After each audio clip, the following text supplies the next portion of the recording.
भक्त शंकेत पडतो. त्यावेळी आई त्याला विचारते, "शंका अजून आहे? विचार, तुला काय विचारायचं आहे?"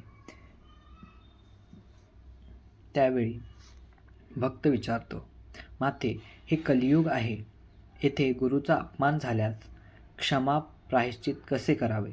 आई: उत्तम प्रश्न आहे. ऐक, ज्या गोष्टीवर गुरुचा नकार असतो आणि तो आपण करून चुकलोय ते पुन्हा करून एकाच पापाचे बार बार भागी होऊ नये.